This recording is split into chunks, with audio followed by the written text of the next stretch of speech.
So let us begin with our prayers of gratitude. If you would like, you can put your hands at the center of your heart. Om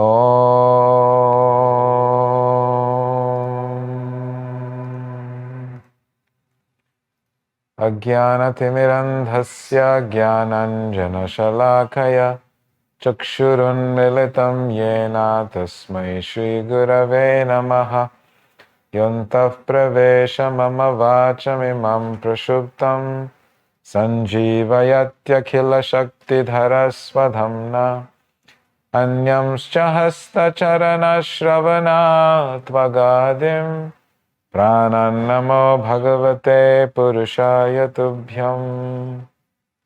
So, Shivaratri. So, it's a very interesting topic because we're celebrating a great personality who is the embodiment of auspiciousness. Because the word Shiva in Sanskrit literal meaning is auspiciousness or the auspicious one. So, okay, before I start, does anyone have any particular direction they want to go with Lord Shiva? Or should I just go ahead and go on my Lord Shiva rant? Would you like the Lord Shiva rant? Oh, very good question. The question that Nate Prabhu asked is, how was Lord Shiva as a kid? So then that's going to be a quick answer I'm going to give to that one. Okay, that's a good question. I'm going to go back in time then. I had some things in plan, but we'll take your route. So, Lord Shiva is a very powerful, compassionate, loving Vaishnav. And so I'm going to go back in time a little bit. Brahma, who is the creator of the universe, he had many children. He asked all the children, can you please help me with the creation and populate this universe? Nowadays, we don't have to ask people to populate it. They just populate the universe. But Lord Brahma, when he started this creation work, there wasn't a lot of people out there. So he asked his children, can you please help me populate the universe? And many of them were not listening, like Narada, who was one of Brahma's children. He wasn't really paying attention. He's like, no, I don't want to get entangled in this web of material life. So finally, Brahma got a little upset that most of his children were not listening to his instructions. And I think it's something that we can relate to. Many times we may have kids, but our kids don't always want to listen to what we have to say. Would you agree with me, Narayani Devi? Because they have their own minds and they have their own choices they want to make. Those of you who are parents may agree with Brahma's situation. He's like, what do I do? My children don't want to listen to me. So he got upset, like all parents do. When kids don't listen to them, they get upset. I'm not quite sure if there are parents who don't get upset when their kids don't listen to them. So when Brahma got upset, from his third eye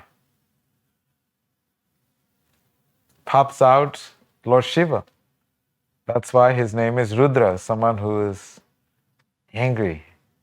He was an angry little child. And to answer Nate Prabhu's question, he wants to know how was Lord Shiva when he was born. He was an angry little baby. And because his father had asked him to help him with the creation, he said, sure. So someone who's an angry person, what do you think they will create? Destruction. So Lord Shiva became the god of destruction because he started creating all kinds of living beings. And he was surrounded by various kinds of species that are sometimes not even visible to the eyes, like the ghosts and other species, or others may call them aliens. So Lord Shiva, he started creating all the species, and they started traveling all over the planet, and it was becoming a little bit of a nuisance in the world. I don't know how many of you like ghosts in your homes and like all those spirits hanging around, knocking things off the tables. Some of you may like them, but some people were quite disturbed by it.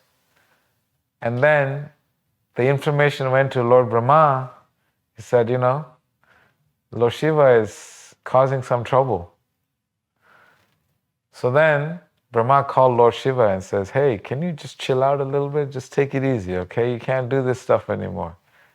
And Lord Shiva was so happy. He said, okay, perfect. I don't have to do this creation stuff anymore. And then he was designated with the responsibility of destruction. In this universe, the cycle of universes is divided into three parts. One is the creation, one is the maintenance, and one is the destruction. So Brahma, he is the creator. And Shiva was designated the duty of destruction. And Vishnu, he was the maintainer of this universe. So in this way, responsibilities were delegated to these three amazing personalities. So now can I go back to the real story, Nath Prabhu? That was just to give you a little update on what he was like a little child when he grew up. So today is Shivaratri because it is the birth of Lord Shiva. So we gave you the story of how he was born from the third eye, Rudra. Of course, this topic of Lord Shiva is so broad. It's so broad that it'll take many, many, many classes to really understand the complexity that this great personality, Lord Shiva, embodies and his responsibilities and duties in this beautiful creation. So, Shivaratri means the day of Lord Shiva's birth, so we're celebrating his birthday. Shivaratri also happens to be the day Lord Shiva got married. It's very interesting. Has anyone gotten married on the day of their birth? Anyone here know anyone? It doesn't quite happen that way. But here, Lord Shiva, his birthday and his wedding day is the same day. And this is explained in the Skanda Puranas, how Lord Shiva, also in the Srimad Bhagavatam, very beautiful description is there. So Shivaratri is celebrating the wedding of Lord Shiva to Parvati Devi. So now, just to understand who Lord Shiva is a little bit more, other than just what I told you. Lord Shiva is considered to be the greatest of all Vaishnavas. Vaishnavanam yatha sambhu. Someone who is most devoted to the divine. And as a result of being a Vaishnava, the greatest of all Vaishnavas, he is endowed, he is filled with the qualities that are supremely transcendental, that is almost difficult to understand with the material mind. So one of the qualities of Lord Shiva is, he is considered to be Bhutanath. Bhutanath means someone who is the Lord of the ghosts and Lord of all the beings. So you'll see those people you'll worship in the darker part of the yoga practices, the tantras and stuff like that. They are very much geared towards worshiping Lord Shiva and Kali and Durga, because you need to have that energy. So Lord Shiva is the predominating deity of all these people, and he is the Lord of such people, and eventually he guides them to the path of bhakti. As explained by Bhaktivinoda Thakur, he writes very beautifully this great poem, and you can even sing it as a song, where he says, Brahma bole chatur mukhe, Krishna Krishna Hare Hare, Mahadeva Panchamukhe, Rama Rama Hare Hare. So he explains, he is watching how Brahma, with his four heads, incredible personality, he's doing kirtan. He's singing Krishna Krishna Hare Hare. And Mahadeva, Lord Shiva, has 5 mouths. And what is he chanting? Rama Rama Hare Hare. So these are interesting personalities. So Lord Shiva, he has this quality of compassion to such an extent that it's unimaginable to the human mind. So I'm going to narrate a small story from the Srimad Bhagavad Puran, this incredible yoga text that you will all have access to very soon in Connecticut. So there is this beautiful pastime that is taking place between what we call good and evil. The demigods, who are called the good people, they're in charge of maintaining the universe in different departments, such as making sure there is enough water supply, oxygen supply, light supply, proper sewer systems of this entire cosmic creation. So they have that responsibility. And then you have the demons, who have not such great qualities, and they are always trying to see how they can get up and over on the demigods. And both of these two beings, the Asuras and the Devatas, in Sanskrit we call them, someone who has not good qualities and someone who has good qualities. That's how we define them, right? So they wanted to find the potion of immortality. And as you know, that in this world, all the trees and plants and mountains, there's so many herbs that are growing everywhere that we don't even know what they're all about. We don't even know the benefits and their role in this beautiful creation and this fascinating ecosystem.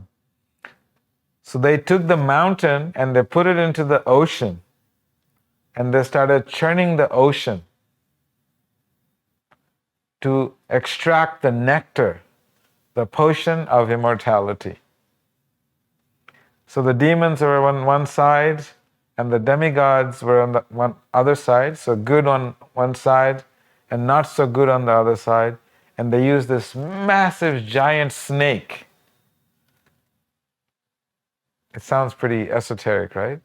They used this snake and they churned this mountain in the ocean.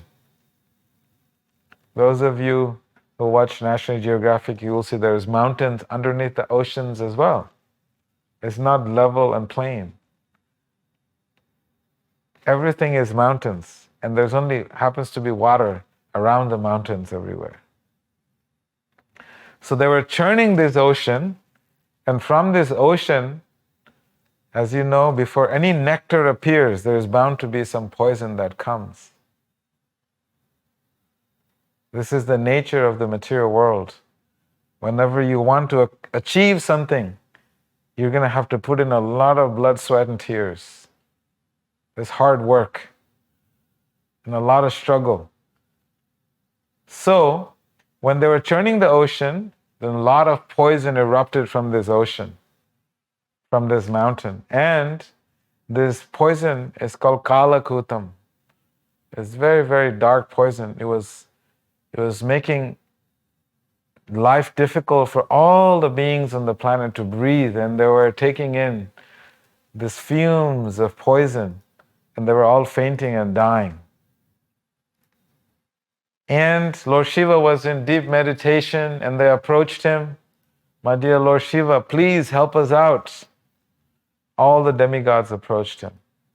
Why did all the demigods approach him? All the good people approach him? Because Lord Shiva is considered to be the king of 33 million demigods. He's the god of gods. So that's why they approached him. And something is not working here.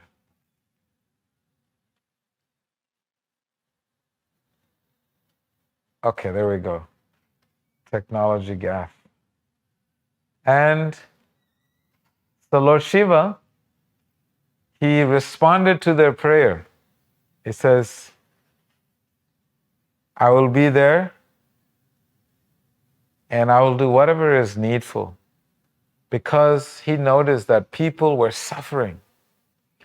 And a quality of someone who is a divine being is that you cannot tolerate the suffering of others.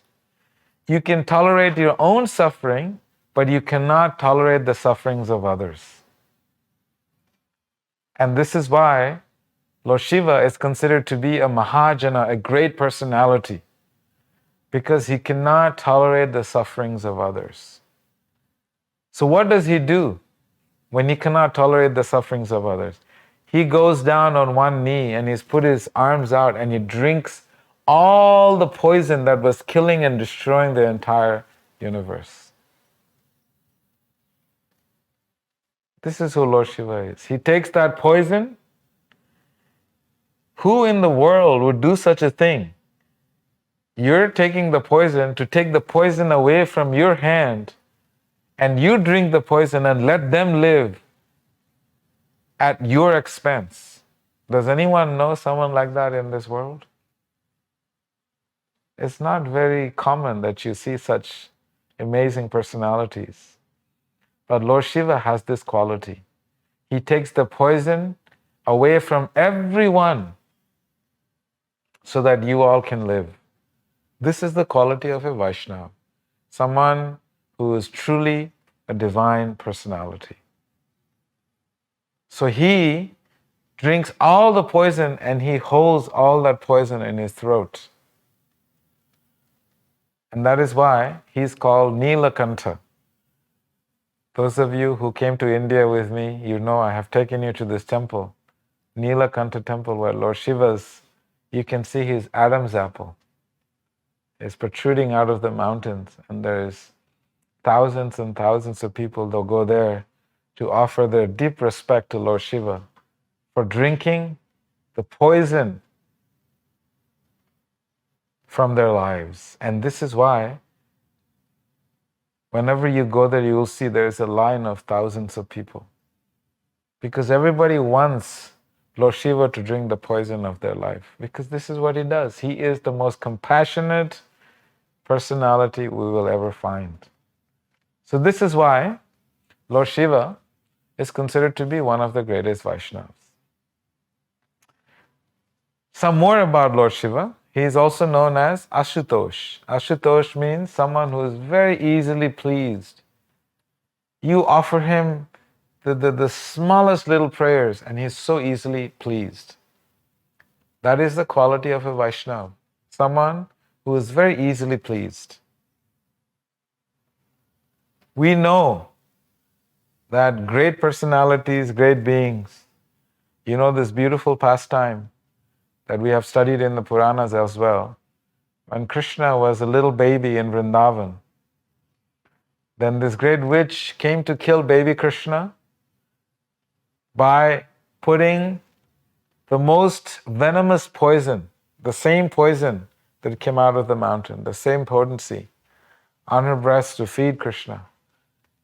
And what did Krishna do? Krishna gave her the position of his mother. He did not see her intention. He just saw that she was so kind to have this desire to feed him milk. So these are qualities that are very, very transcendental. They extract all the poison and all the venom from our lives, and they only accept the beauty that you have to offer.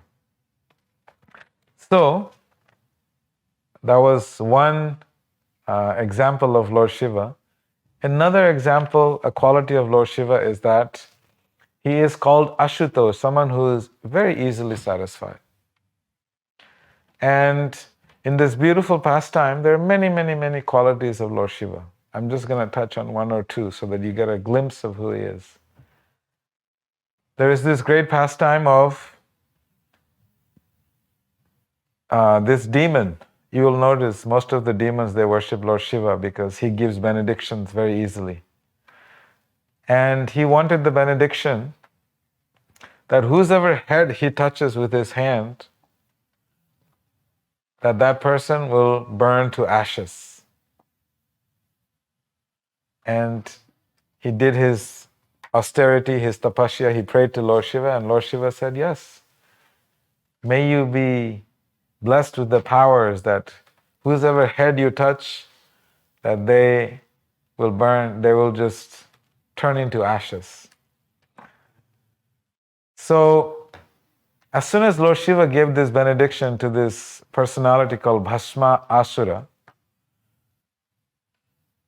then that person, he started chasing Lord Shiva. And Lord Shiva was scared. Oh my God, what happened? I just gave him the benediction. He is chasing me now. And the reason he was chasing Lord Shiva is because he wanted to enjoy Lord Shiva's wife. So the reason he wanted the benediction is to take Lord Shiva's wife. And Lord Shiva still gave him the benediction. And when he started chasing Lord Shiva, and Lord Shiva started running, what to do? He's my devotee. He has worshipped me and I give him this benediction. And he ends up going to a beautiful temple of Vishnu. And he goes into the temple and he prays to Vishnu. He says, please help me out. One of my devotees is chasing me. And, I need some shelter. So Vishnu said, relax, please sit, relax and let me handle this. So Lord Vishnu took the form of a simple Brahmana. Brahmana means a simple yogi. And he came out and he met this Bhasma Asura and asked him, where are you going? Where are you running? He said, no, I'm trying to find Lord Shiva. Why are you trying to find Lord Shiva? He said, because Lord Shiva has given me a benediction that whosoever head I touch, that person will turn into ashes. But then why are you chasing after Lord Shiva? He says, well, because I want his wife. I want to turn Lord Shiva into ashes and I want his wife. And this Brahmana, this sage, this yogi, told this Bhasmasura, he says, Shiva is known to give everybody benedictions. He just very easily gives whatever he wants. Do you even know if it works? And this demon, this Bhasmasura, he paused for a second and he said, you have a good point there. You have a good point. I have never tried to see if this works. So this Brahmana said, maybe it doesn't work. You should try it. And then he took his hand and he put it on his head. Next thing you know, that demon turned into ashes. So the moral of this story in the Puranas is showing that Lord Shiva is generally worshipped by people, sometimes whose intentions are not that great. They don't have pure intentions in the heart. They're not looking for the highest achievable possibility that there is, which is pure, transcendental, eternal, spiritual love. They look for some material boons and material benedictions. So those are a lot of who Lord Shiva attracts, because he is the personification of the mode of ignorance and the mode of destruction. Now, to understand Lord Shiva as a destruction, we also understand that destruction means creation. Without destruction, there is no creation. So when we worship Lord Shiva, he extracts the poison out of our life and gives us a renewed life to go in a deeper practice of our spiritual path so that we may achieve the highest. So this is one of the qualities of Lord Shiva.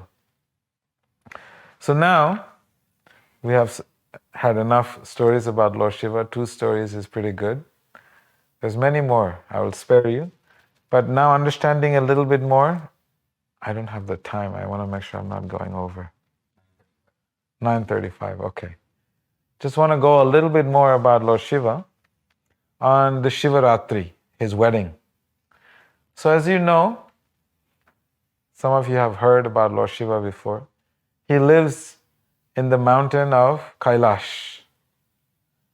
And he married the daughter of the Himalaya Parvat, the mountain, Himalayan mountains. Someone is wondering, how does the mountain have a baby? We understand from the yoga texts, all mountains are living beings. Those of you who have watched Avatar, the movie, I was forced to watch, you'll notice there's mountains used to fly at one point. And the reasons they're no longer flying is because sometimes their consciousness was not that great and they would just land on towns and villages. You know?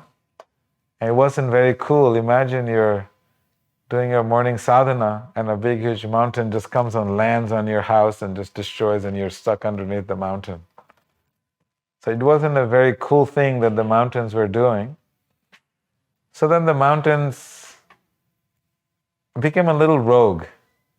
And then the people had worshipped Lord Shiva. And Lord Shiva had to take his bows and arrows and clip the wings of all the mountains. So these mountains don't fly anymore. That's where they're all stationed. So, Lord Shiva's consort is the daughter of the Himalaya mountains. Her name is also known as Parvati, someone who is born. Parvat is a term in Sanskrit which means a mountain. Parvati is someone who is the child of the mountain, the Himalayan mountain. And her name is also known as Himaja. So many names she has. So they were trying to find her a husband. This is a common practice in India. Everyone who is not married, the whole village tries to find them a husband. In America, we don't have that custom. Here we just get online and swipe left or right and see who we can find. But in India, the tradition was different, you know. And village used to get together to try and find them a suitable husband or a suitable wife. So all the demigods, 33 million of them, they all got together trying to find. And they selected that the daughter of Himalaya mountain, Parvati Devi, should be married to Lord Shiva. And Lord Shiva is wondering why all these people are trying to get me married. It's normal. You see, when someone's trying to find you a wife or a husband, everyone's like, can you just leave me alone? Just let me do my thing? Can you just get off of my back? So Lord Shiva was thinking the same way. He was thinking, please, I'm not quite sure I want to get married. I'm happy just doing my meditation, doing kirtans, and living in the cave. He's always in meditation, Lord Shiva. But then Brahma, he came in and he convinced Lord Shiva that he should get married.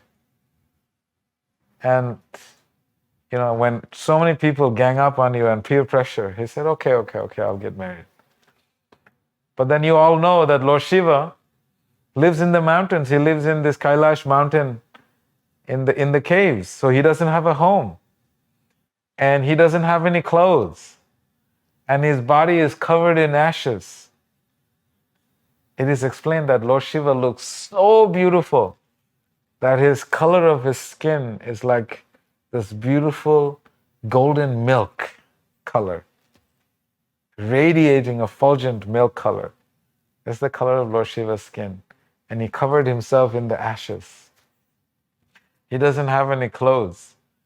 So when the demigods, and he's surrounded by who? Ghosts and aliens. Because remember, that's the people he hang out with. That's what he created. So they hang out with him. So the demigods, they are like, we gotta clean this guy up a little bit. And he had long dreads. So they took the dreads and they curl it and they made it look like he had a big, beautiful crown. So Lord Shiva now has the crown. And they went and they caught a few little snakes and they put it on his arms, so they became his, what is it called? Arm bracelets? Or armlets? I don't know if there is a word for them. They wear on their arms. So they caught a few scorpions and they put it on his ears, so that he has scorpion ears, snake bracelets, and then they found a dead deer and they skinned the deer and they cleaned it up and they covered his lower half with a deer skin and they put it on, so they decked him out and they put him on his carrier. Her name is Nandi, this bull, beautiful radiant white bull. So they put Lord Shiva on the bull, and then they're going to the house of the bride, right? To get married, to Parvati's house? Okay, bride. And when they go on this procession, there's a lot of music, doing kirtans, chanting and dancing. But then they noticed all of Lord Shiva's associates, all these aliens, ghosts and hobgoblins and you name it. They're all dancing and they're all wild. Imagine being drunk and dancing at a party. That's what it looked like, Lord Shiva's wedding party. Not very different from nowadays parties, right? Except nowadays probably maybe they wear a little bit more clothes. I don't know. I haven't been to a party, so I can't say. But in this Lord Shiva's wedding party, it was a riot. And they're going on this procession, and the demigods, they realize, they're like, oh my God, who is ever going to let their daughter be married to Lord Shiva if this kind of people are dancing in the party? So they had to switch it up. All the demigods, they went to the front, and all Lord Shiva's associates had to go behind him and not in front, so that they could be presentable. So anyway, on that day, they went and they took Lord Shiva to procession, and this is how Lord Shiva went to get married to Parvati Devi. So we celebrate Shivaratri largely because Lord Shiva is filled with so many transcendental qualities, completely detached from this material world. He gives benedictions to everyone in the world so they can have everything in the world, yet he himself doesn't have a single home. He doesn't have any belongings. Why? Because the real belonging is what you have inside of your heart. The real belonging, the real substance that we all have is this pure, divine, transcendental love that we carry in our hearts. And this is who Lord Shiva is. He is carrying that love in his heart. He's completely unaffected by his surroundings, by any kind of material possessions. So this is why we celebrate Lord Shiva and we pray to Lord Shiva and we offer him prayers from our heart that, my dear Lord Shiva, you are the personification of goodness. Please provide us with the deepest realization so we can have access to this transcendental love in our heart, which is called Prema Bhakti. I'll end with this one verse that one of the yoga texts called the Brahma Samhita, where a very beautiful description is there, how Lord Shiva is non-different than Vishnu. The only difference is like milk and curd. Milk and yogurt. Kshiram yathada divikara visesha yoga. Very beautiful description is there. So Lord Shiva, he is one of the most powerful divine beings that is so easily satisfied to fulfill all of your desires. So on this day of Shivaratri, people normally fast. And they do extra meditation, extra sadhana, and they offer extra prayers because he is just waiting to see who is out there that he can give them the highest benediction, which is to guide the soul to the divine being within the heart, to the divine person, to the personification of love. So, this is how we are celebrating Shivaratri, to discuss about Lord Shiva.